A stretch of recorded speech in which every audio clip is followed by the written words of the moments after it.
मुझे याद करोगे तो पति से पावन बनोगे। क्या याद करने से कैसे पति से पावन बनेंगे? हैं? अरे याद कब आती है? आंखों से कम कुछ देखा है तो याद आएगा। देखा ही नहीं है तो याद आएगा। चलो गांधी जी है,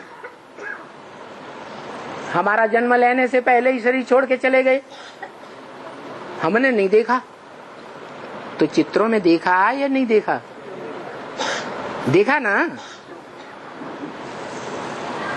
तो वो चित्र देख करके वो भावना आती है ना, जो हमारे मन में उस आत्मा के प्रति बसी हुई है। पढ़ाई पढ़ करके, सुन करके, समझ करके तो याद जरूर आता है। कब याद आता है? आंखों से देखा हो तो याद आएगा, कान से उसकी बातें सुनी हो तो याद आएगा। माता है, छोटे बच्चे को जन्म दिया, बच्चा बाहर खेलने चला जाता है तो माँ की बुद्धि कहाँ धरी रहती है? पहले क्यों नहीं धरी थी?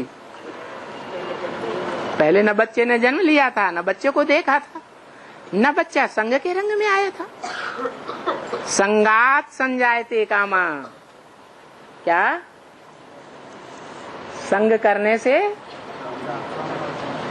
शरीर के द्वारा इंद्रियों से संग करने से याद आती है, कामना जागती है।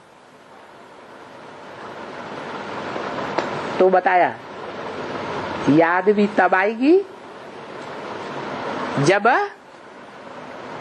स्त्री जैसे सारा जीवन याद करती है पति को, संग करती है इंद्रियों से, सुख लेती है, तो अंत समय में कौन याद आता है?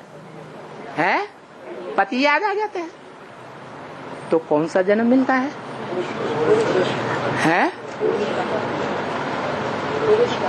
पुरुष का जन्म मिलता है। क्या नियम है?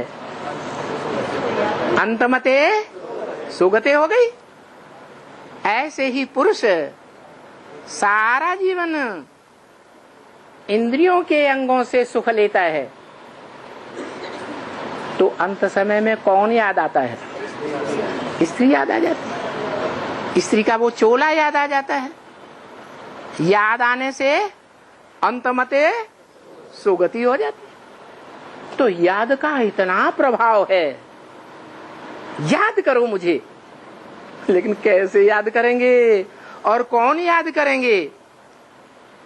वो ही याद करेंगे जिन्होंने 63 जन्मों में उसका प्रैक्टिकल जीवन में शरीर के साथ, इंद्रियों के साथ ज्यादा संग किया होगा। उनको ज्यादा याद आएगा या दूसरों को ज्यादा याद आएगा? उन्हीं को ज्यादा याद है। और उन्हीं को ज्यादा क्यों याद आता है? क्योंकि शूटिंग काल में, रिकॉर्डिंग के समय में,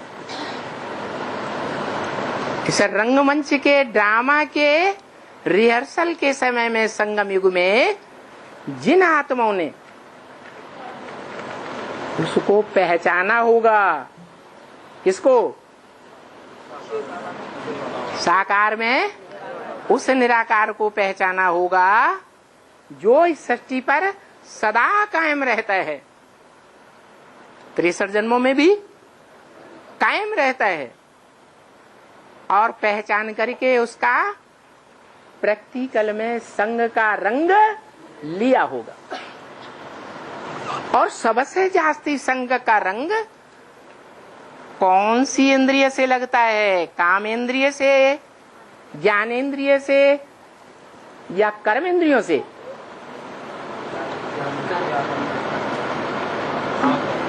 कौन सा अंग है सबसे जास्ती और सबसे पहले आकर्षित करता है? आंखें। इसलिए बाप कहते हैं दृष्टि से सृष्टि सुधरती है, लेकिन किसकी दृष्टि से सृष्टि सुधरती है?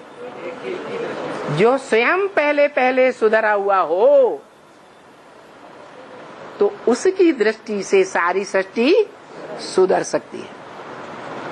स्वयं ही पूरा सुधरा हुआ नहीं है, पुरुषार्थी है, शंकर का रूप याद में बैठा हुआ पुरुषार्थ कर रहा